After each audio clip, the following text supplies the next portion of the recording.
Welcome to Conversations with Jen and Mel.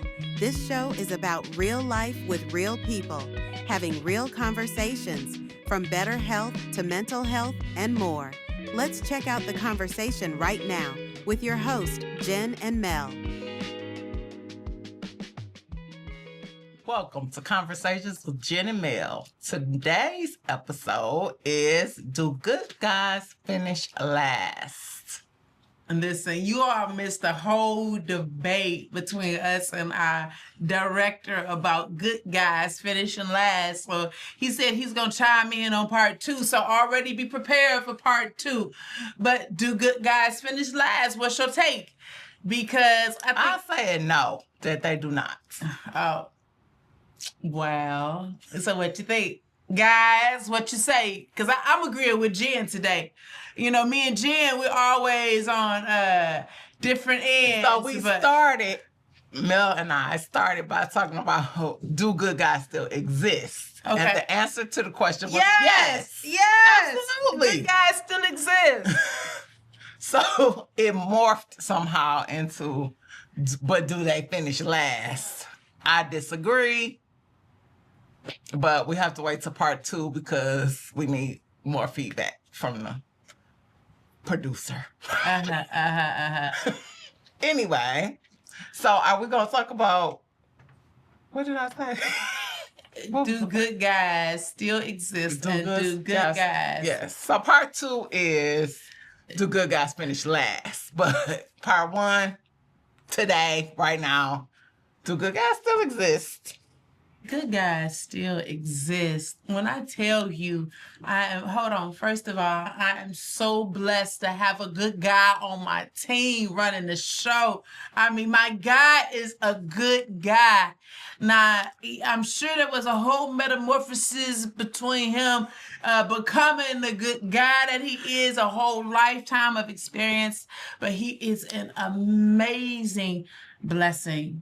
And I have some amazing brothers. Shout out for my brothers out there making it happen, doing it, committed to their wives. I mean, being exposed to women and saying no. I mean, and out there hot like fire. I mean, just so funny. I'm serious. So our producer asked us to define what is a good guy, first of all. Okay, all right. So what's a good guy?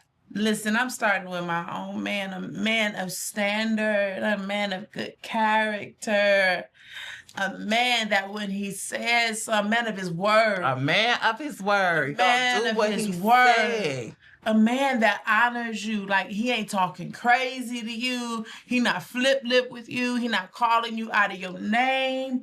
And when you need him, he's going to show up. Yes, I mean, some folks will say that's a whole anomaly. But listen, it took me how old am I years to get here? Yes. It took me how old am I? Okay. How old am I to say? So we've said previously we had to kiss some frogs. Well, straight up toes. Straight up toes. But yes, good men do exist. And men can be consistent. Yes, consistent. They can be faithful. Yes. They can be hardworking. They can have a good personality. Shout out. They could be fine. Shout out. Shout strong. Out. They could be compassionate. And know Jesus. All in one. I remember when I had my laundry list and I was like, yada yada yada yada yada yada yada.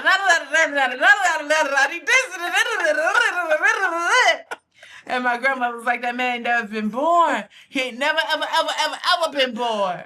Ever. Scratch, ever. No, she was not doing all that. I don't believe Granny didn't do all that. I don't think so. I don't think she put the skin on it. But she was like, he has never been born. But so some people are looking for Jesus. I was looking for Jesus. Okay. I was, because I needed Jesus. Okay. I don't think Jesus met the mark. I don't. Wait, you was looking for Jesus plus? Because, Yeah. I'm not even gonna say what I'm thinking. Jesus wasn't gonna be freaky enough for you in the bed or something. She didn't think Jesus was gonna pull her hair. What you mean, Melanie? What are you talking about? Girl, come on now. So, I mean, my standard of what I wanted, like, so one of the reasons that, no, seriously. So when Jesus came, he came to his own, and his own received him not. It wasn't just the way he was born, but it was even his appearance. Like, even though he wore the finest apparel, raiment, it was just that he was just a common. He was just a common looking guy. Like, they were expecting something that was so superior, and and he wasn't. But the interesting thing about Jesus, when he opened his mouth, he commanded an audience. He commanded a room. But if you just saw him walking past, so they didn't. I wanted something that looked like, So you was looking for Saul. I was looking for Saul. I was looking for Saul. Okay. And what happened? I was looking for Saul. And I got Nabal. Sucking up for her. Anyway. So, but you can find Saul. Can't find Saul? With all the good characteristics? I think today. He wasn't tall enough. Is that what you're saying? So, I think today it's like, I think today our biggest issue almost becomes, and like we talk about in the next episode, the good guys finish last, is that we haven't even figured out what honor is anymore.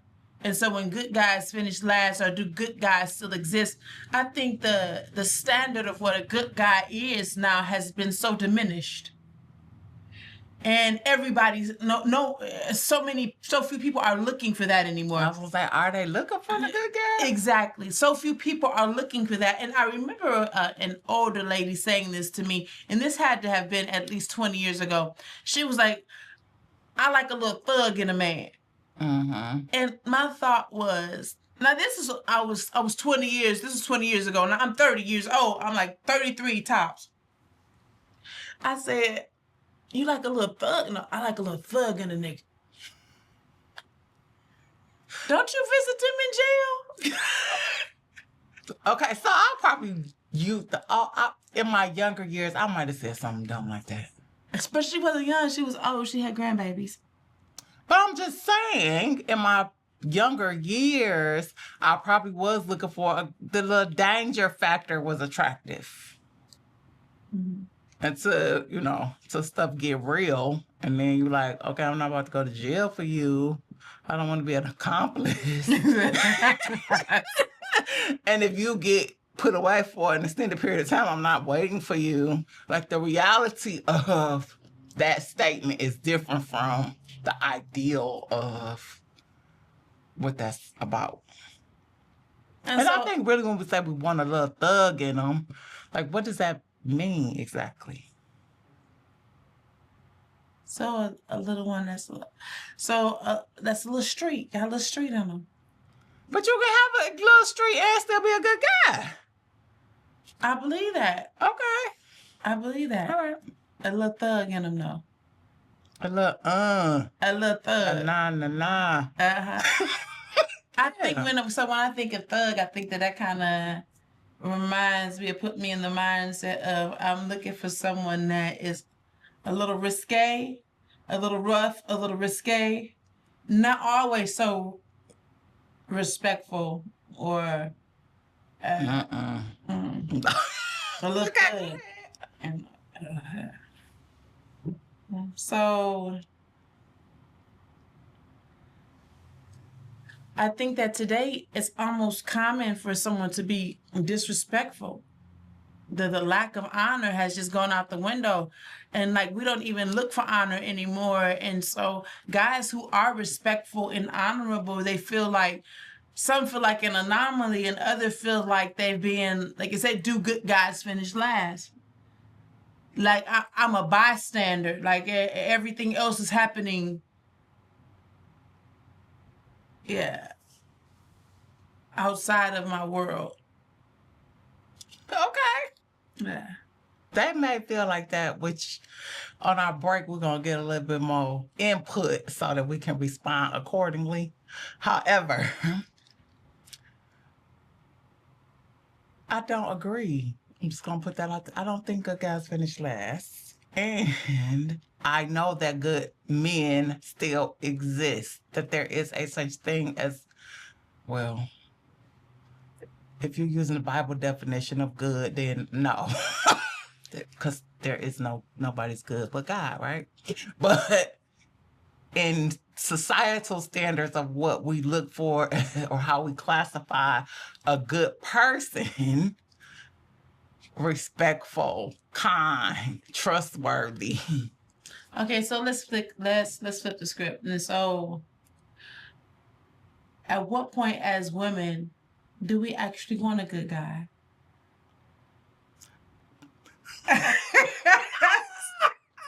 That's it. Because we're having this conversation because in some age ranges, we haven't grown to a place of maturity and experience enough where we can actually say, I just want a good guy.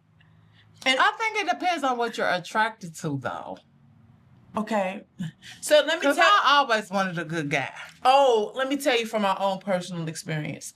Okay. Now I'm ripping the Band-Aids and pulling the sheets back on myself. And so, all right.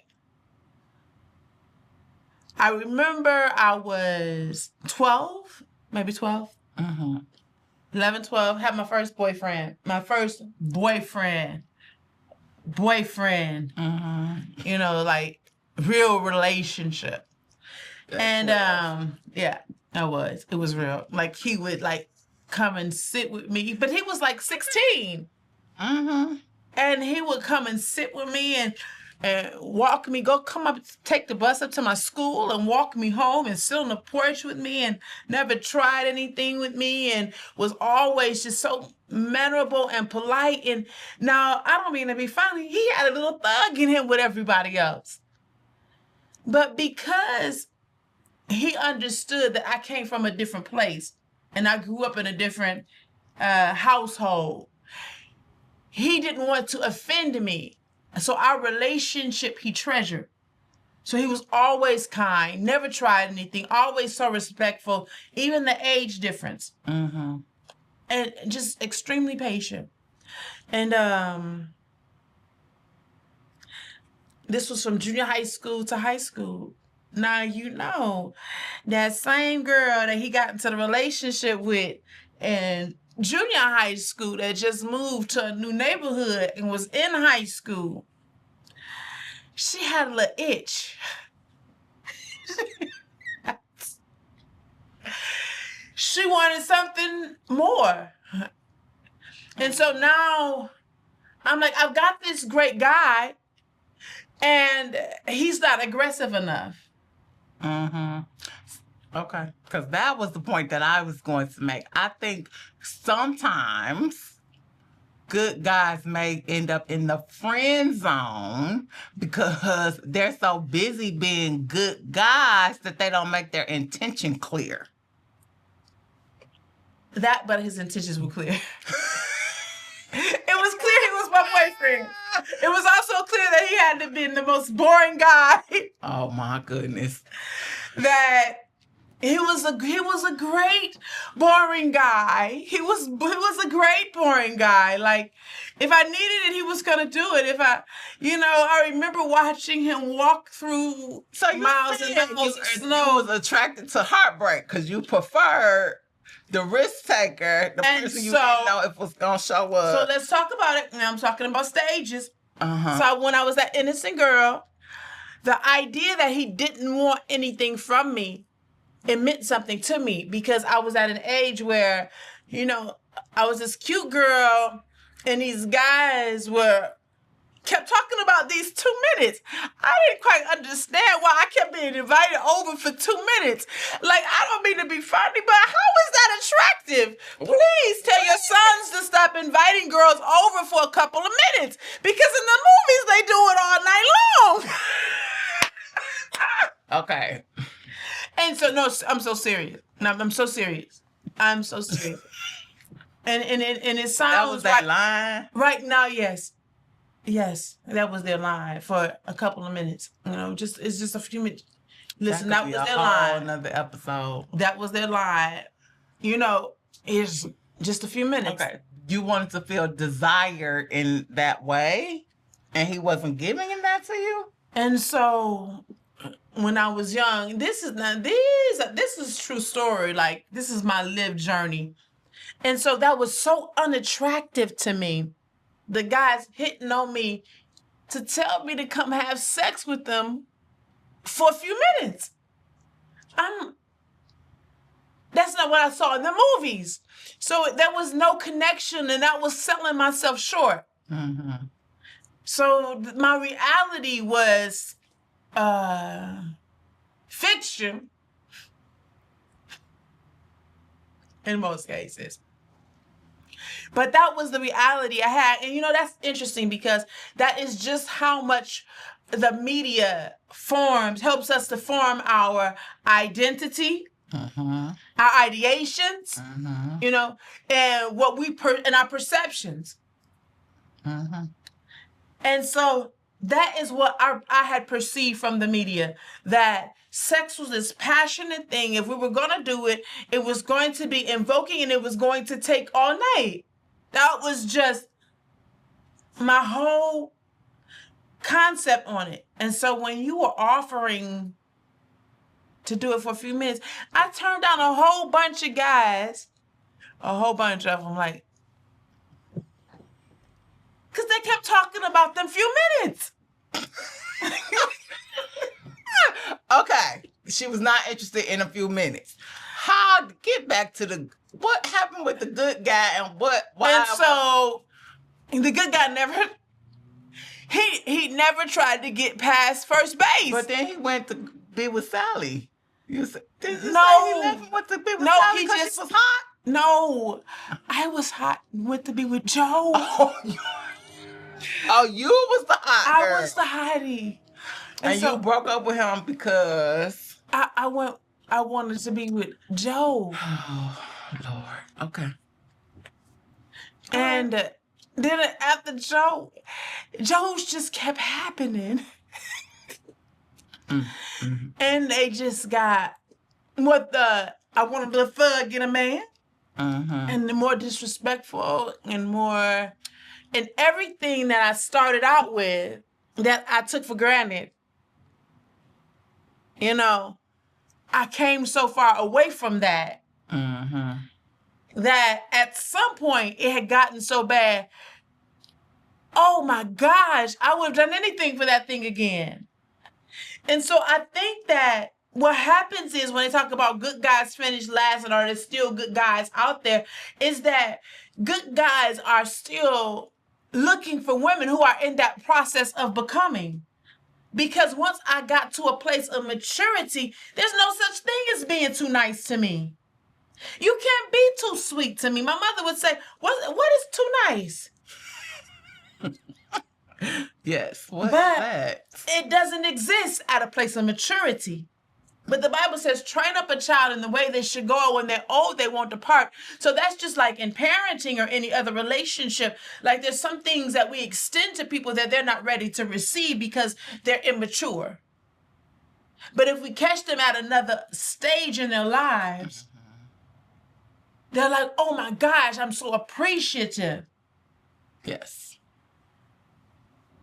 And so I think that's a whole part of it. Like, so good guys, are there still good guys out there? Yes. There are amazing guys out there. They're probably going to work every day and going to the supermarket and going home and go to bed. Yes. They're working all the time. They're lacking exposure. So they're not out in these streets like that. Nope. They're lacking exposure. They're so consistent with their routine that they're not used to doing anything, and it hasn't worked for them. You know? Yeah. And they run, like you said, the attraction is to Sally, Yep. who is not ready to receive them. Yes. I was Sally. Sorry if there's any Sallys out there. Sorry. Sorry, Sally, Sally. you won't always be Sally. You don't have to always be Sally. You can grow. We grow as we go. We grow. Yeah. Or sometimes you just, life has a way. Life has a way. Life has a way. I always say I have turned down more guys than folks have had opportunities. Good guys. You know? And then you get to a place where you're like, wow, where are all the good guys at? You know? But God. But I'm so serious, and so relationships are important. Relationships are so important, and relationships as a Christian is so important. It's so important that we ask God those questions. Like, I remember having a friend, and I was single, and he was a great guy, and I was attracted to the idea that he was constantly pursuing me, and I had been single for, like I said, single over a decade, single. And I just would never give him a chance. And then finally I thought about it, and God was like, you can go out with him, but he will bore you.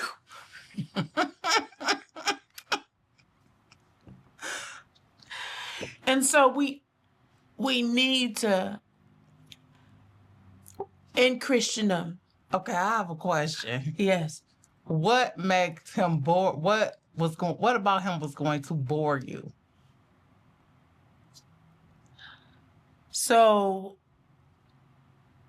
I did not ask what it was about him, but I understood that first God said it was so. Because that was never what I was thinking about him, because I thought he was a good guy. But I also understood that he kept finishing last for a reason. Oh. So mid-episode, Melanie has changed her mind. Now you saying the good guys do finish last. I'm saying it had to have been something about him beyond his ability to be nice. So he was dry as wallpaper. He ain't had no personality. No, he had a little personality. A little. If I said jump, he was gonna say hi on what day. That's not having personality. But he did have personality. Okay. Personality.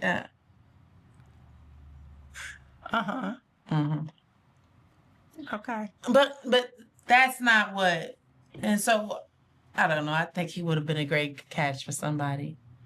Like he just, I don't know. For somebody. Not her.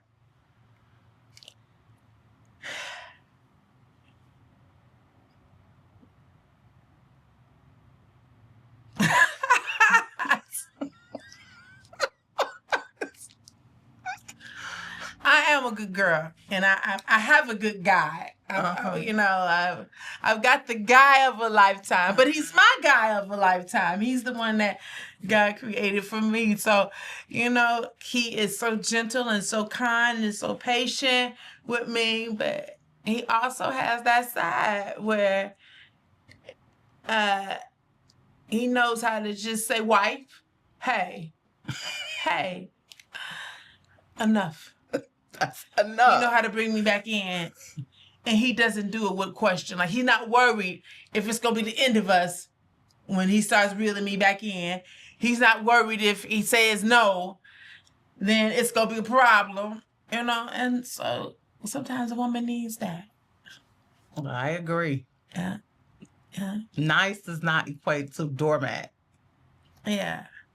And it's a lot of folks that live in my house. 5 people inside of me trying to control my body. It's a lot of people that live in my house. Yeah. We can tell. But in all sincerity, we all have the same title. We all have the same name in different titles. We have the same name, different titles, Mm-hmm. And so I occupy a lot of roles. And so I don't need a man that's intimidated in his by me. So that's important. Yeah. Yes. So why do you all think that, there's some good guys out here, or do you think, you know what? So somebody told me this recently. I was having a conversation with somebody recently, and they was talking about just the need to settle in a relationship. And when I say settle, I mean bare bones settle. And so the worst thing we can do in a relationship is to settle for someone who's tolerating us and not celebrating us. Mm-hmm. And so, yes, there are good guys out there. But even a good guy, or what can tolerate you and not celebrate you. And so you have to know the difference who your good guy is versus a good guy. Okay, well, he look good on paper. He does A, B, C, D, E, F, and G. He does all of that. But in how he treats me, when I have to beg for his time and I'm not his priority, when he has time for everything else but me, and so when I'm not at the top of his to-do list, and I'm not saying always number one, because we all have priorities, but I can see you drop everything for everybody else but me, then he may be a good guy, just not your good guy. Right. I was going to say, I hear a lot, and I probably have even said it, that the pool is murky.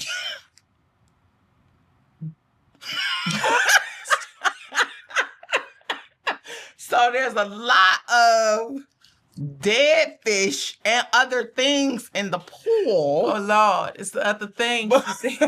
I'm not going to say what they say out in the streets, what's in the pool. Besides, they say it's pee in the pool and some other things that float. But there are some good guys. I have to believe that there's good guys. And I have one, so I know that there are good guys. So we have good guys, so that's it. And I have great brothers. And I have great brothers. I have great brothers. Yes. Yes. So hold in there, ladies, listen. If you're still in the dating game and you're looking for a good man, don't let that standard go. I mean, just wait. And keep waiting. And watch God give you what it is that you desire. He says, if you delight yourself also in the Lord, that he will give you the desires of your heart. And so it may not look like you want it to look or come the way you expect it to come. But just believe that it's on its way. I believe that. I believe that it's on its way. Well, stay tuned for more conversations with Jen and Mel. And I think the next one is going to be lit. And we can just get these guys in here to give us some feedback. Yes. Stay tuned. Stay tuned.